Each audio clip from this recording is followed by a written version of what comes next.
नमस्कार बंधुरा आशा करी सबाई भालो आछेन।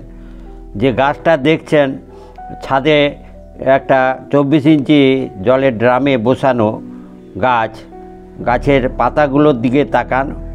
आमी पाताटा देखाते चाচ্ছি जे पातार परिस्थितिटा देखुन जे तार सबुज भाव आस्ते आस्ते चले गेছে, हलुद भावटा पातार माछ किनारा बराबर हलुद हওয়া शुरू হয়েছে। কেন কিসের অভাব হলো যে পাতা এই রকম কালার হয়ে গেছে? নিশ্চয়ই গাছটা দেখে বুঝতে পারছেন যে পাতিলেবুর গাছ। এটা আমার 12 মাসি পাতিলেবু গাছ। গাছে এই সময় পাতা ঝরে যাওয়াটা স্বাভাবিক যদি 12 মাসি না হয়, তাহলে কারণ না 12 মাসি হলে গাছে পাতা থাকবে, সব সময় ফুল ফল থাকে, কিন্তু আর অন্যান্য গাছ হলে তাহলে এই সময় পাতা ঝরে যাবে, কারণ ফুল আসার সম্ভাবনা তৈরি করবে। তো সেক্ষেত্রে পাতা হলুদ হয়ে ঝরে যাওয়াটা স্বাভাবিক। কিন্তু আমার যেটা আমি লক্ষ্য করছি, দেখুন পাতার অগ্রভাগ পর্যন্ত হলুদ হয়ে গেছে। যে নরম কচি পাতা হয়েছিল সেগুলো হলুদ হয়ে গিয়েছে। নিশ্চয়ই বয়সের ভারে পাতা হলুদ হয়ে ঝরে যাবে, আবার ফুলে ফুলে ভরে উঠবে, সেই বিষয়টা নয়, এটা একটা সমস্যা। আর দেখছেন আমার গাছে এখনও ফুল নেবু ভরে আছে, যে এই সময় গাছে নেবু থাকাটা নিশ্চয়ই প্রমাণ দিচ্ছে যে 12 মাসি নেবু গাছ। এবং দেখুন ফুলও রয়েছে, ফুল ফল সব সময় এই গাছে হতে থাকবে পর্যায়ক্রমে। কখনো ফলবিহীন কখনো ফুলবিহীন হয় না এই গাছ, দেখলাম। তো সেক্ষেত্রে যাই হোক, এখন প্রথম সমস্যা যেটা দেখলেন, আরেকটা সমস্যা দেখছেন। দেখুন পাতার পেছন দিকটা উল্টিয়ে দেখলাম যে পাতার পেছনে এই রকম সাদা সাদা দাগ রয়েছে।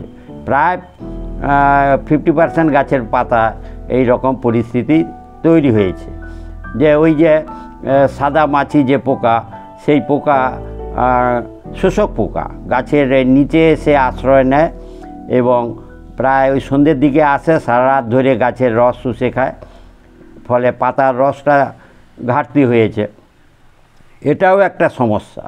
দুদিক থেকে একবারে সাঁড়াশি আক্রমণ লেবু গাছে দেখলাম। তার কোনো মৌলের অভাব হচ্ছে সেটা বোঝা, এবং আবার বাইরে পোকা এসে সমস্যা করছে।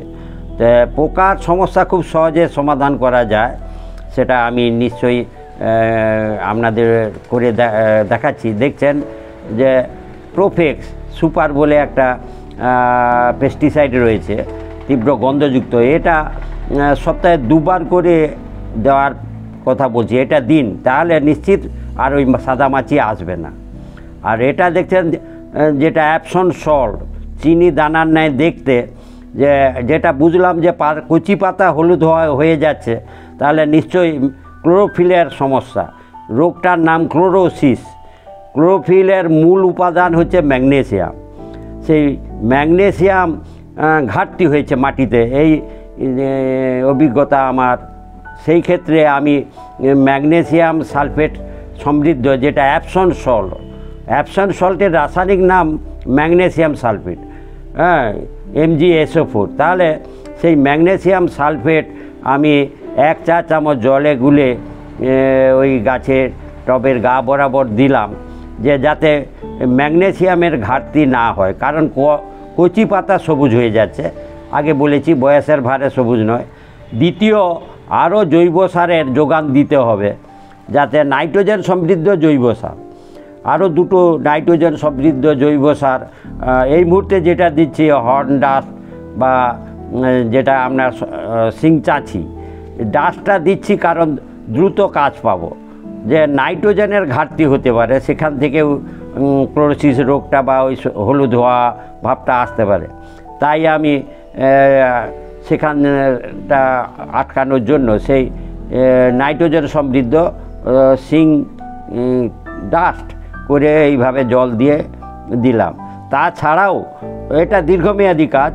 দীর্ঘমেয়াদী কাজ পাওয়ার জন্য মাটিতে নাইট্রোজেনের দীর্ঘমেয়াদী পাবো, কিন্তু তাৎক্ষণিক পাওয়ার জন্য আরেকটা নাইট্রোজেন সমৃদ্ধ সার যেটা দেখছেন আমি জলে গুলিয়ে নিয়েছি।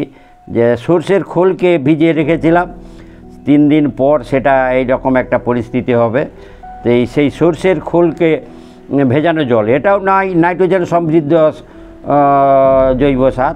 এটা তাৎক্ষণিক কাজ হয়, সপ্তাহখানিকের মধ্যেই আমি রেজাল্ট পাবো যে ম্যাগনেসিয়াম। তাহলে এইভাবে আমি পাতা হলুদ আটকানোর যে পরিচর্যা সেটা করলাম। যদি আপনাদের 12 মাসি লেবু গাছ বা যে কোনো গাছে এই রকম হলুদ হয়ে পড়ে যায়, বিশেষ করে হলুদ হয়ে যায় কচি পাতাগুলো, যেগুলো ঝরার বয়স হয়নি অথচ হলুদ হয়ে যাচ্ছে, নিশ্চিত ম্যাগনেসিয়ামের অভাব।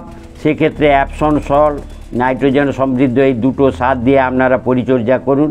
দেখছেন যে 1 সপ্তাহ পরে গাছের গ্রিনিশ ভাবটা আস্তে আস্তে আসছে।